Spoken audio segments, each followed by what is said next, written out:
An ancient book lies open on the workbench. Though its pages are torn and faded, the cover is still a bright blood red. You approach the workbench for a closer look. You flip through the book entitled, Ye Old Book of Enchantments, Causes and Cures. The first half contains a list of enchantments. These do not interest you, as you have no desire to inflict inconvenience upon others. However, the Cures section does capture your curiosity. While browsing, you spy a promising paragraph.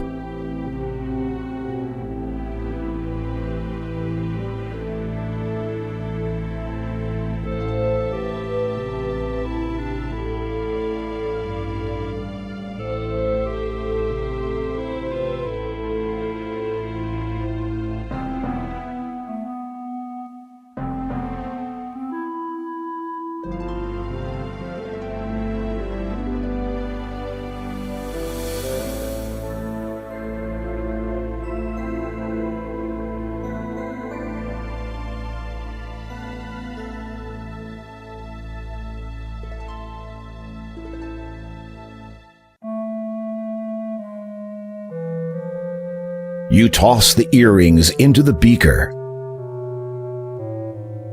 You toss the sickly yellow flower into the beaker.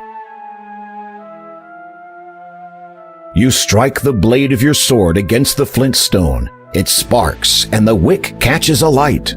You watch, fascinated, as the two unlikely objects melt under the heat of the magical flame.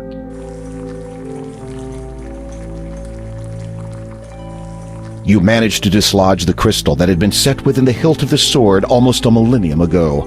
You feel a tinge of guilt and wonder what all the past monarchs of Daventry would say if they saw you damaging ancient crown property.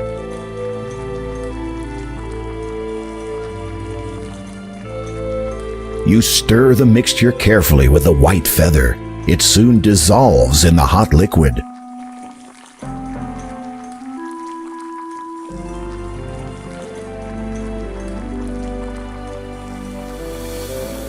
You drop the crystal in and watch, amazed, as the green liquid slowly seeps into it.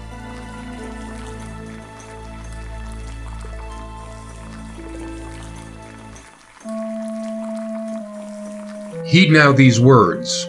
Crystal, perfect. Green is thy hue. Restore, correct. Guard well my form. Preserve, protect. You recite the words correctly, line for line, and sure enough, only a brilliant emerald remains in the glass beaker. You quickly blow the flame out so as not to overheat the emerald and cause damage to it. Picking it up gingerly, you're amazed that the emerald took virtually no time at all to cool.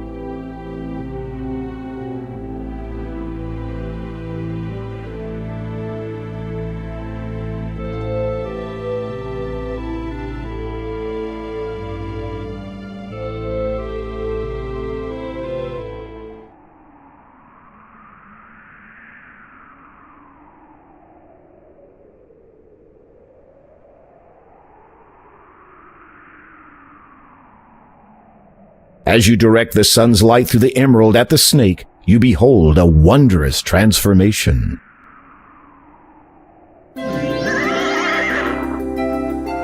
Before you now stands a magnificent winged horse. Thank you for freeing me. A horrid enchanter transformed me into that legless thing after I refused to be his steed. That was quite a gamble, to refuse an enchanter. True, but I could not have accepted, even if I had wanted to. For I am a disciple of the cloud, and can serve no land dweller. Disciple of the cloud? What does that mean? First, tell me of what you seek up here. You take a deep breath, then explain about the Door of Destiny, the gems of nature, and your present quest to locate the growth gem. So, you seek the air gem? Yes, that is right. You know of it? Most certainly. But you will not be able to reach it by any means available to you or any of your kind. I would gladly take you to it. But alas, the enchanter took and hid from me my bridle. Without it, we could search for 1,000 years and still never find the cloud spirit. Where did he hide your bridle? I do not know. Perhaps a clue may be found in that blackguard's abode behind me.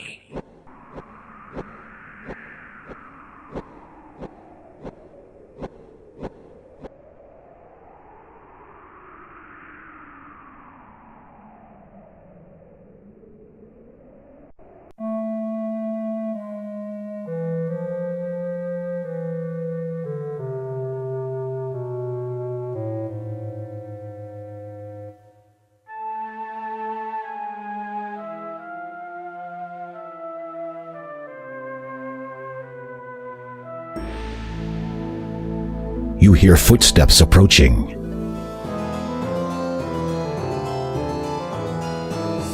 Uh-oh, the enchanter has caught you in his lair. He twirls his hands, aims them at you, and then utters some words under his breath. You feel a tingling sensation all over your body as the enchantment attempts to transform you into whatever the enchanter has fancied. At the same time, you also feel the comforting energy of the emerald shielding you. The enchanter's twisted smile turns downwards. He scowls at you.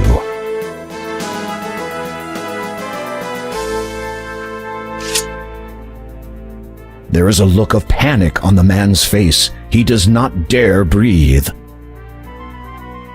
I hereby order you to depart from Kalima forever, never to trouble its citizens again, lest you earn the fullness of my wrath. The enchanter looks baffled. You sigh inwardly and try again. Leave. If you come back, then you will get it. The enchanter nods frantically, as much as he can without cutting his own neck on your sword edge. He gestures quickly with his hands.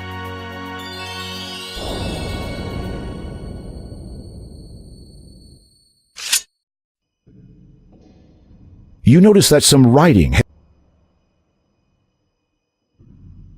You read the inscription.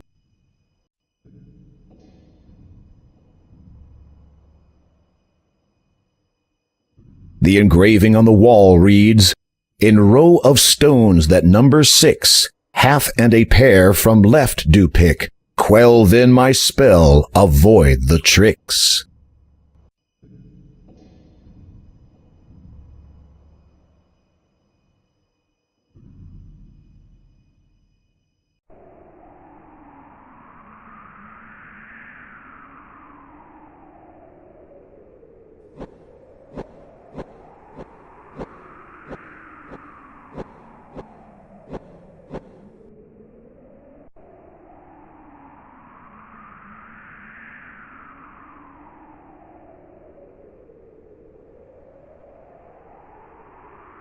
You unroll the magic carpet, lay it on the ground, and sit on it. The carpet rises into the air again.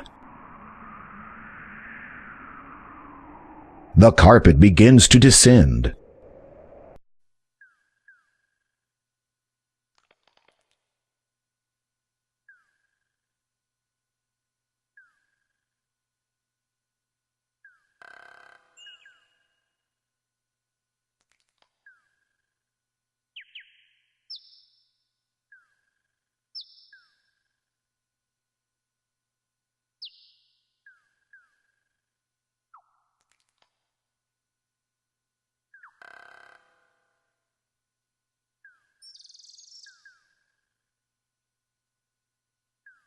You bend over and hold the emerald above the stone so that the sun's light channels through it.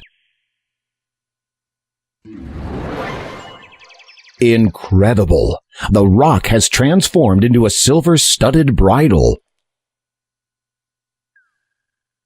You take the bridle.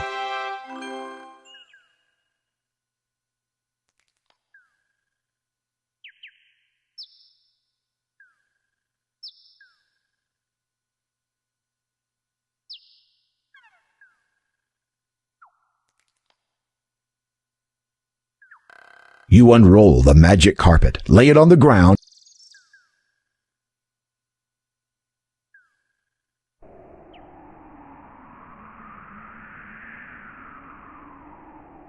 As you reach down to get the carpet, it vanishes into thin air without even so much as a puff of smoke.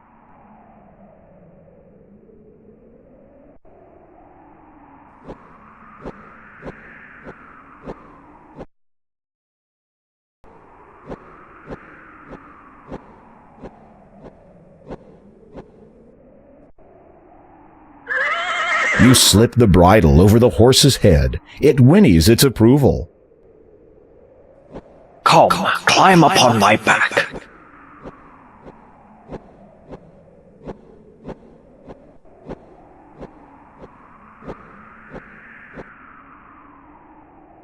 Hold on. This will be a little exhilarating.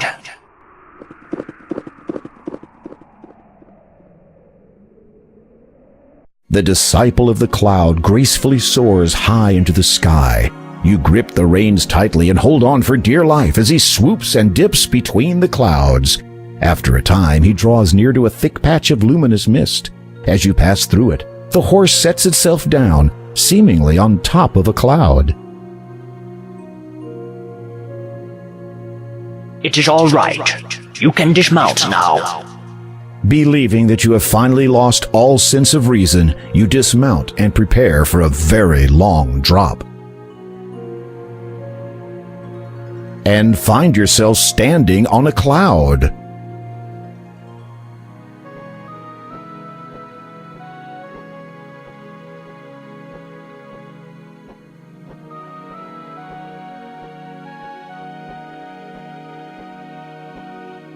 What is this spirit you speak of? The essence of what you seek. It passes through us as we grow, all through our lives, though few are ever aware of it. You will know soon enough.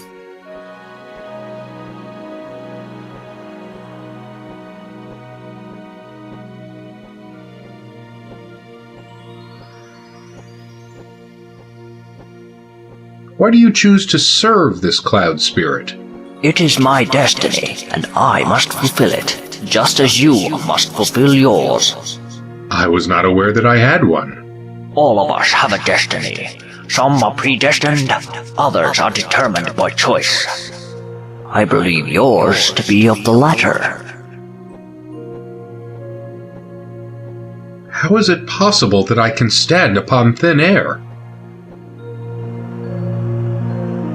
Such are not the questions you should be asking. You have come for the Air Gem, or the Growth Gem as it was once named by the ancients. It has not been termed thus without reason, for one who would have the gem as his own must prove himself grown and thus worthy of it.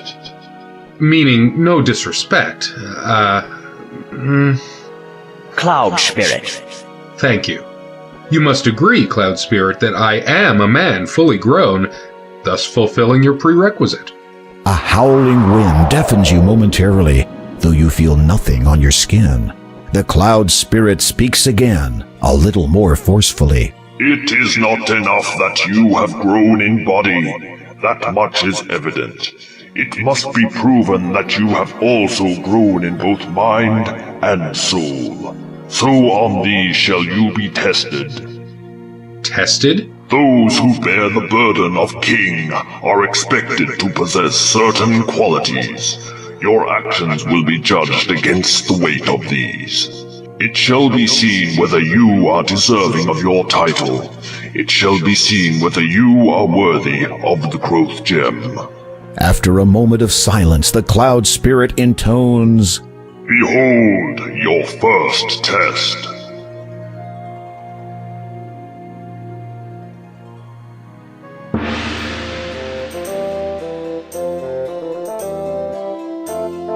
The mist around you clears, and you find yourself in a familiar place. This is Daventry, and furthermore, you are a child again. A slight dizziness overwhelms you for an instant. How strange, you no longer recall anything past this moment in time. It is as if this is happening again for the first time. Even stranger, you are still vaguely aware that you are undergoing a test of some kind, though for what purpose you cannot fathom. But look, it is Malvolio, your best friend. The two of you are deeply engrossed in a game of bat and ball.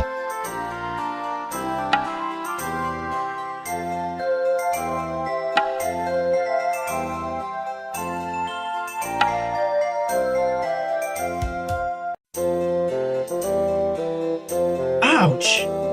Uh-oh! That sounds like the king now! What do we do?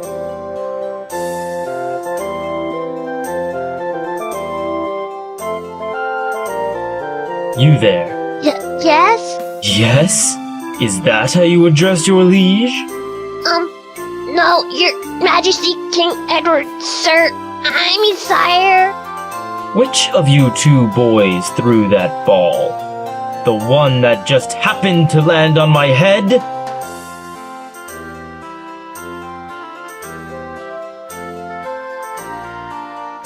I have asked you both a question.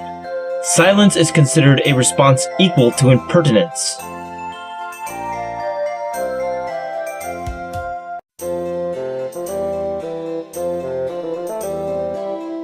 You summon all your courage and speak up. Your majesty, if you please. It was I who hit the ball over the castle wall. It was my fault completely. Please do not punish my friend. The king eyes you carefully. You wonder if you are now in serious trouble. I would not punish one for something so trivial. However, I will see you play your game elsewhere, away from here. Yes, sire. One more thing, my young fellow. You have demonstrated good character today by taking the blame for your friend. The finest knights in this realm demonstrate their compassion by protecting others, even if that should mean putting themselves at risk. I find that to be a rare quality in the many I meet. When you have grown up, I hope to see you again, perhaps in my service. Thank you, your majesty.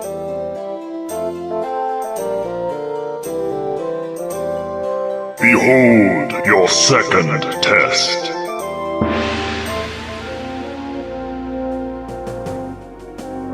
You feel yourself growing older, more so than before the tests began. Again, dizziness overcomes you. Your memory of the previous test fades, and in its place, your mind is filled with the knowledge of everything that has since come to pass. This includes, unfortunately, the dreadful misfortunes which have plagued Daventry since the coming of the terrible three-headed dragon. To make things worse, your 17-year-old daughter has been demanded as its latest sacrifice.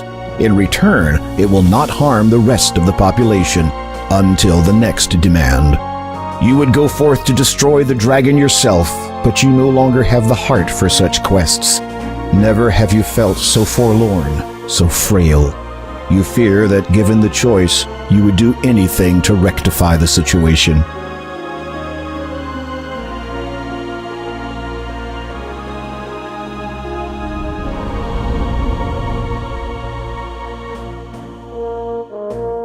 A charming view. No wonder you come here so often. You. I will see you hanged for this intrusion. Guards! Guards! Calling them will do you no good. For even if they come, they will find their king speaking to only the air he breathes. A pox on thee! Who are you? My name, my true name, has been heard by none for nigh on a millennium.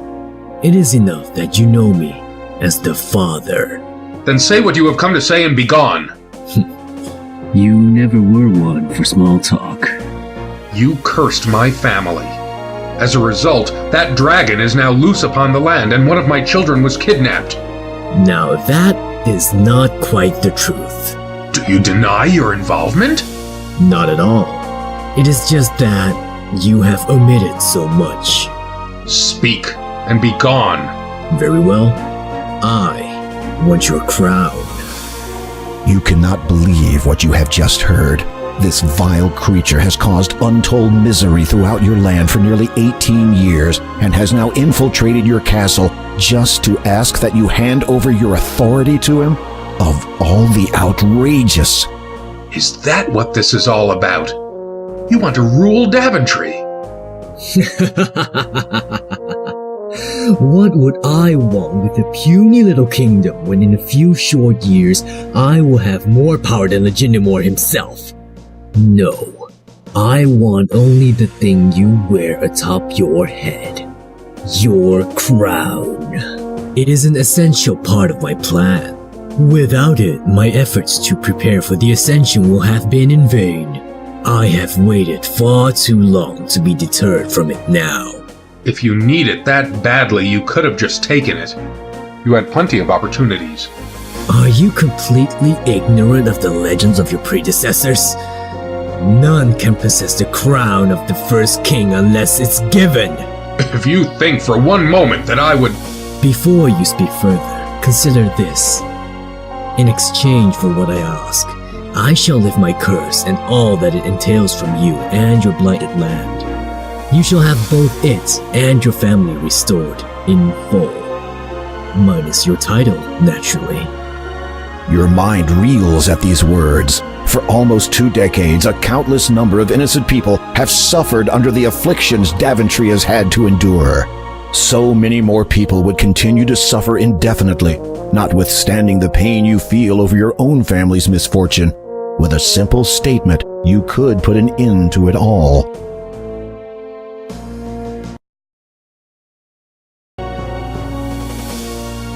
To give you my crown would signify a change of leadership, so says the law of this land. It also says that the crown is to be worn only by those with the highest regard and intent for Daventry. So, to give it to such a vile being as you would betray the honor and memory of all the past kings who have worn it. No, I will not do it. Not even for the sake of your family?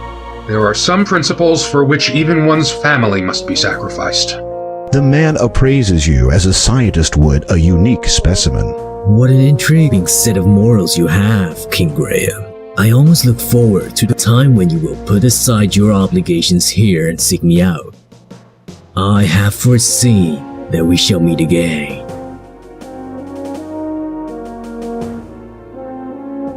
Behold your third test. Once again, you feel yourself age. You are many years older now, though still, thankfully, King of Daventry. As before, the knowledge of the previous test ebbs from your mind. This time, however, it is filled with a greater knowledge of all that has come to pass thus far. Many years have passed. Your children, once heirs to your throne, have forged their own paths in other kingdoms. Fortunately, chance has seen fit to fill the vacuum. Following the restoration of the Mask of Eternity, Daventry now has a new champion. How do you feel? I am deeply honored, sire. All right. Now, how do you really feel? Scared out of my wits, sire. You smile and feel the lines in your face stretch. You hope you'll get used to it when the true time comes. You know what they've been saying about my decision, that is. The people question my ability to perform the duties when I have another higher obligation. I believe that I can attend to both with the utmost equity. You do not deny that this obligation may arise at any moment, perhaps taking you away from this country at a time of great need? Of course not, sire, but I shall deal with that troll, as they say, when I cross that bridge. And there is the matter of you not being of royal birth. That does not sit comfortably with some of the nobles. The qualities of truth, light, and order can shine from even the most impoverished of souls. Nobility is defined through one's actions, not one's lineage, Your Majesty. You cannot help but smirk. For a man who had once lived as a peasant, he speaks extremely well.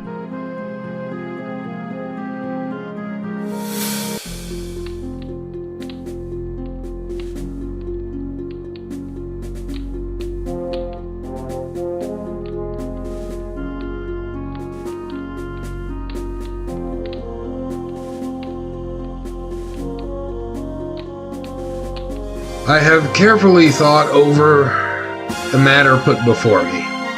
It is true that I no longer have a residing heir to carry on in my place. However, I cannot place the future of this kingdom in the hands of one who, while possessing great skills, courage, and virtues, may not be able to serve her with singular devotion. Go back to your village, Connor. Yes, sire. Despite his gracious acceptance, you sense that Connor has been dealt a rather severe moral blow.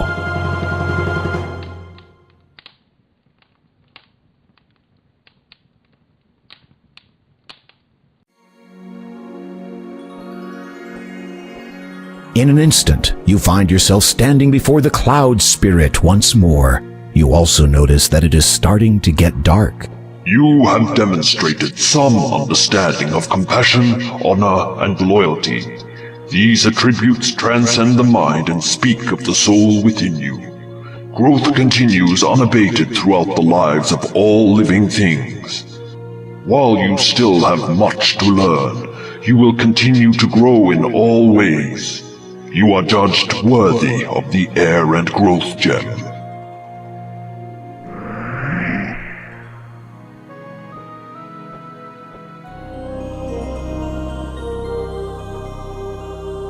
You take the Growth Gem.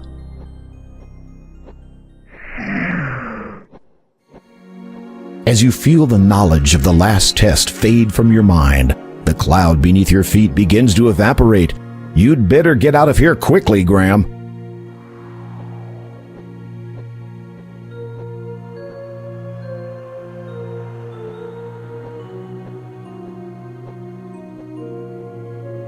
Finally, your flight comes to an end.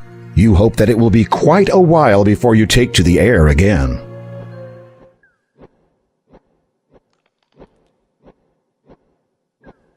Where would you like me to land? On the ground would be fine.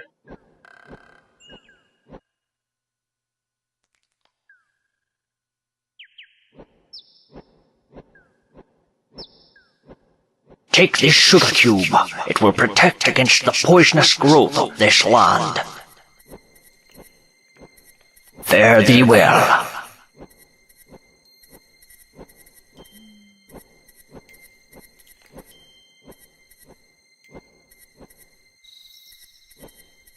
As dusk sets in and the pallid moon rises above the darkened horizon, you recall the Door of Destiny's words regarding the third gem, through swampy mire, in lone dark castle. Then you remember the great Neptune's disquiet reluctance to speak of Kalima's lord. You sense a growing unease that this final gem may not be the easiest to acquire.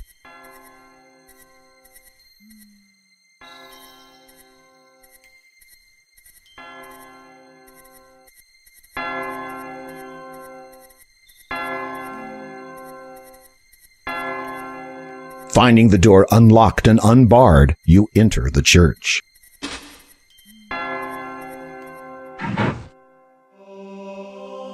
You notice a Bible on the end of a pew.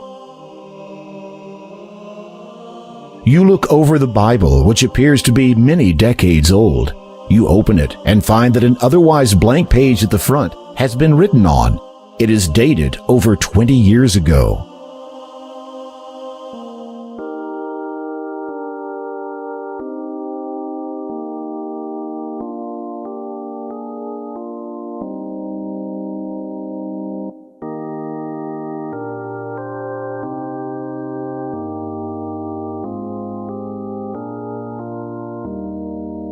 You return the Bible to where you found it.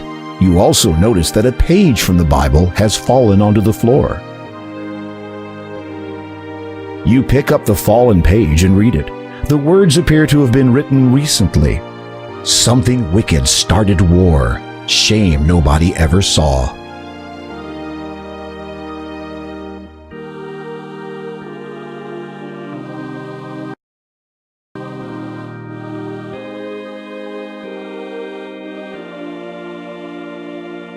Feeling humbled, you kneel down to pray.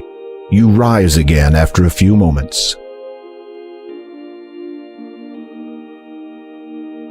The monk stirs, stands, and turns to face you. Father, I go now to a place of darkness. While I am stout of heart, the path laid down before me is unclear. I seek only the knowledge that my passage be illuminated by heavenly favor, and a prayer that I may make it through. The monk gives you a reassuring smile and pats you on the shoulder. He then lifts a silver cross from around his neck and places it in your hands. Thank you. You are welcome, my child. You can talk? Of course. I thought monks were forbidden from speaking. Not all churches follow the same rules, and this church is quite unique. Really? How so? The monk just smiles placidly at you. About this crucifix. I believe you will find the cross to be of immense value. It has come to us at a huge price. It was expensive? I mean that it has cost us more than any value to be in possession of it. One is meant to speak from a pulpit. If I may ask, why is it that you only open the church at dusk? We find the late hours more favorable. Surely then you would not have many in your congregation. Yes, that is true. One is meant to... What do you know of the Count? Only that he is a heathen, a blasphemer. You serve God well by going there, my child. Bless you. The monk smiles at you, turns back to the altar, kneels, and resumes his prayers.